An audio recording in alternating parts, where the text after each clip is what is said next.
Welcome, strikers, to the Horror Entity Tier List Part 2. So, I'll be ranking everything from the least scary to probably the most. Perfection Leech. This is a dragon-scale dark green-black swan that everybody loves because it makes the world better. But this reptile bird has to torture a single person in order to do it, often using its sound of its beak and scales for torture.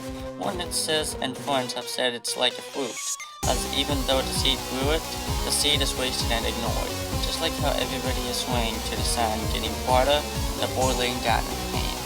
So it's a torturer, but it makes life better.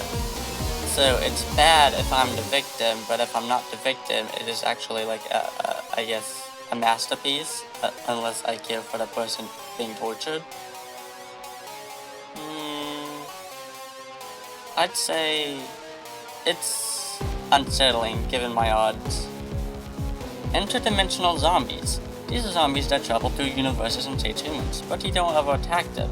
One just to say they're like undead, but they have no rotten or repulsive qualities, just smooth skin, and a body distortion or chromatic annihilation, and how much time they spend traveling between dimensions. They mean no harm and just chase things for fun. I would say lame.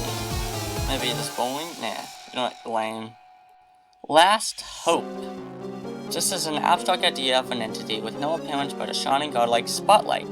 It questions suicide and tries to show the human's future life and what he could do, and why he should live on. This phenomenon can last for several years, just as a helping guide, not to full on help, but to stop a bias from not getting fixed, like a cognitive distortion cure. The people that experience it say they've seen God, when in reality it was the spotlight itself with a voice as warm yet cold at the same time as a friendly campfire and a beautiful ice cave. Answers will not be unanswered, as living is the only way to help others, as your future good actions happen in real life. Yet again, I would say lame, but the fact that it's both cold and hot kind of has a kind of like an existential dread at first, sort of like just being shown spotlight anyways. So even though it's mainly a good thing, bowling. Senna, the false goddess of love. She's secretly a demon. Senna's named not only because of the tiny pupil and her glowing magenta eye and is tiny in size, making her look a little shaken up, but also because she tends to make people insane.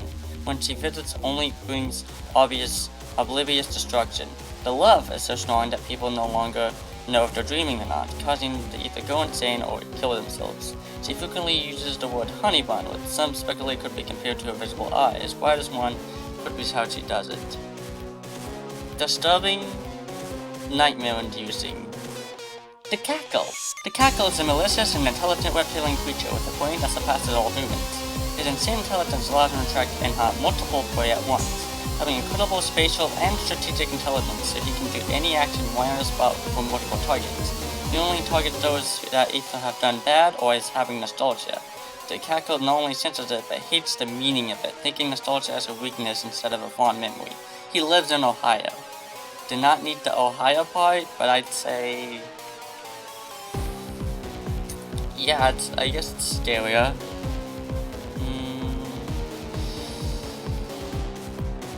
Yeah, I'll put it. Chromatic Annihilation. This is a distorting, aggressive virus of chromatic aberration colors. It broke through an iceberg, broke through facilities, and much more. Its aggression is almost non-direct, like he's just floating and zipping around, knowing full well that his movements are what creates the destruction. So it's more aggressive than, like, just scary in general, so I'd say internally or not, I guess. And here we go. Tell me if you liked the tier list or not, and if we should do a part 3.